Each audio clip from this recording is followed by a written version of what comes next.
channel with Tamar Nabel. This normally occurred after the death of their husbands, while their sons or stepsons were still underage. In these instances, the queens took over as king of Upper and Lower Egypt, which, according to tradition, was not tolerated by the ancient Egyptians. Their names and deeds were mostly erased from both memories and monuments. Their reigns usually marked a change in the dynasty or ruling family. These famous female rulers were Nefertari or Nitocris, Sobekneferu, Hatshepsut, and Talwizard. Nefertari, or Nitocris, might have been a widow of the last king of the 6th dynasty. She ruled for a very short time. Sobekneferu ruled after the death of her husband, Amenemhat IV, at the end of the 12th dynasty. Hatshepsut was the greatest female ruler in the history of Egypt. She became ruler after the early death of her husband, Thutmose II, in the 18th dynasty. Hatshepsut ruled for about 20 years, first together with her very young stepson, Thutmose III, as co-regent, then alone. Talwizard was a widow of Seti II, the last king of the 19th dynasty. Ptolemaic queens' influence on their husbands. During the Ptolemaic period, women of the ruling class were equal to their husbands in all ways and played a large role in public affairs. They would sponsor expeditions and supply all the expeditions' needs with funding from their husbands. Women built temples, founded cities, led armies, and owned castles and forts. They sometimes took the position of king or ruled as absolute equals to the king. These queens developed the same interest their husbands had in education. A woman like Arsinoe II, Ptolemy II's wife, was beautiful and very powerful. She naturally had an impact on all those who surrounded her, especially her brother, who was also her husband, to the extent that he was called Philadelphus, or lover of his sister. Arsinoe was mainly responsible for her husband's foreign policy. People and messengers from other cities would seek her counsel.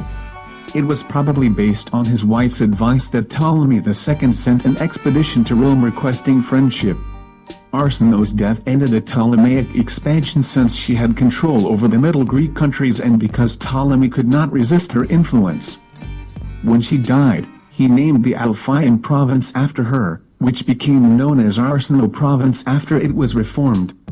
Notable mothers of sultans. Although very little information is available to us about the upbringing of a sultan's children, we learn from stories such as 1001 Nights that it is obvious that mothers were extremely loving and protective of their children.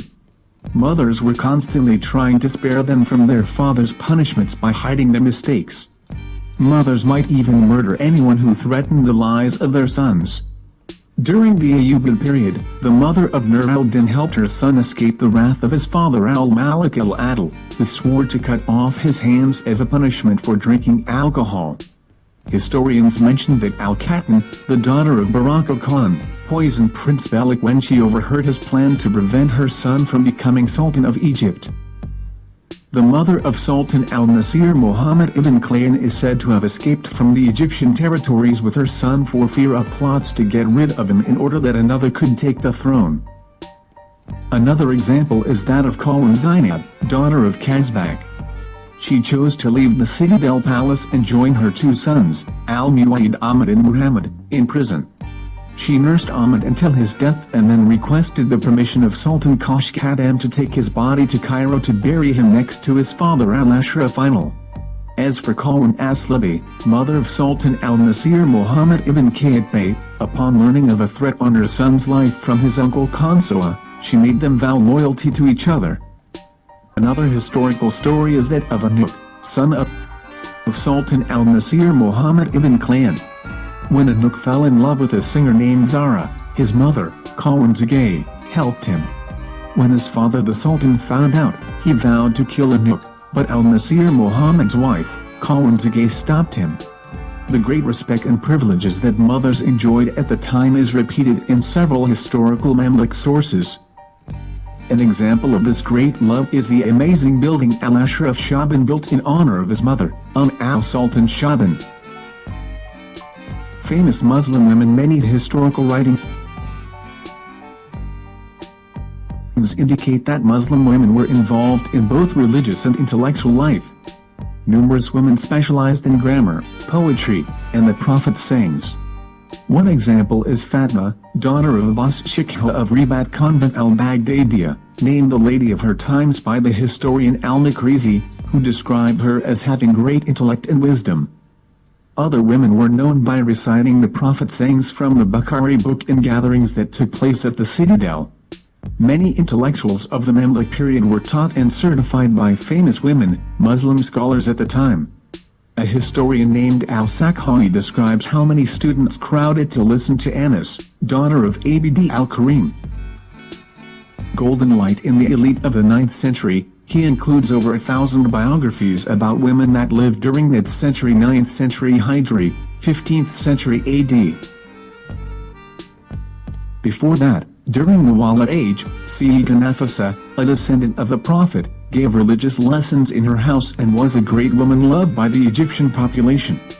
One of the most famous women of Egyptian Islamic history is Lady Meska, a slave to Sultan al-Nasir Muhammad ibn Klan. She raised him and played a major role in the social life of the time. Lady Meska established a mosque and taught Islamic knowledge and wisdom in the area of Sayyidah Zainab. Lady Kawenzage was a slave to al-Nasir Muhammad ibn Klan.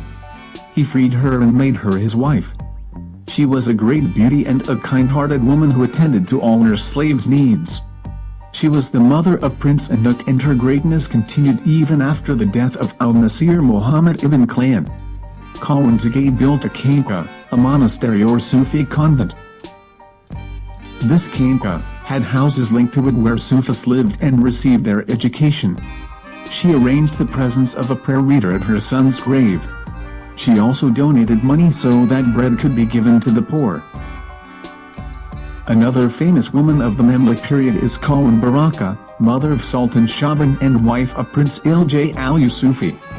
She enjoyed greatness and high status.